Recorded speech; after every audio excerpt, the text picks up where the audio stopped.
After her affair, the woman returned home only to find the door wouldn't open. At that moment, a strange couple came out from inside. They questioned the woman about why she had knocked on their door. Only then did the woman realize the house had already been sold by her husband. The female homeowner then took out a watch and handed it to her, saying it had been left here by her husband. The woman returned to her car and kept staring at the watch, because the watch had been the wedding gift her husband had given her. She had clearly already thrown it into a hospital trash bin. Now it had reappeared in her hands. That proved that her husband already knew her true identity. In fact, the woman was an heiress to a wealthy family. To test the man's true feelings, she had teamed up with the man's friend to carry out a 5-year-long deception. They made the man believe their daughter had a serious illness. It wasn't until a few days ago, when the man went to the hospital to visit his daughter, that he discovered it was only his wife's test of him. He had never suspected that his daughter's illness was fake. In order to raise the exorbitant surgery fees, he knelt and begged the hospital director for more time while working as a coffin bearer, and spending his days with the dead. The only thing he received in return was his wife's distrust. At that point, the doctor said the man had already raised enough money for the surgery and asked whether they should continue falsifying the daughter's medical records. The woman remembered that in recent months her husband had broken his leg but refused to have it treated. She planned to end the ruse, but the man already knew the whole truth.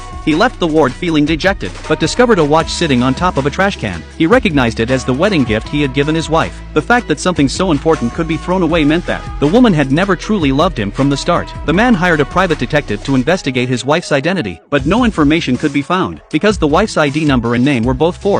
When the man learned the truth, he laughed angrily. It turned out that, aside from this scam, everything else had been fake. Back at home, the man took the property deed out of a box. When he had married his wife, she had insisted that only his name be written on the deed, saying that only this would be his greatest protection after marriage. He thought he had found true love, ignored his parents' strong objections, and ran away from home, even spending 5 years carrying coffins to raise money for his daughter's surgery and enduring everyone's mockery. He had accepted it willingly. Now he learned that his wife, as an heiress to a wealthy family, did not care at all about this 80-square-meter little house. The man photographed the house and sent the pictures to a realtor to sell it, stating that he did not want any of the belongings inside. Before leaving, he suddenly received a phone call from the kindergarten principal, asking if he could attend his daughter's graduation ceremony. The man thought that in the future he might have no further contact with his daughter, and decided to go see her one last time the next day. The next day, as soon as the man arrived at the kindergarten, he heard his daughter praising her dad as the most handsome dad in the world. He was greatly comforted to hear it. He hurried over to greet his daughter. It turned out he was nothing but a clown. The moment the friend appeared, the daughter immediately pulled her hand away from the man and threw herself into the friend's arms. She said she did not know the man. At that moment, two parents came over after hearing the commotion and inexplicably launched personal attacks against the man. One moment they accused him of being a human trafficker. The next they claimed he was a thief and demanded a search. The friend deliberately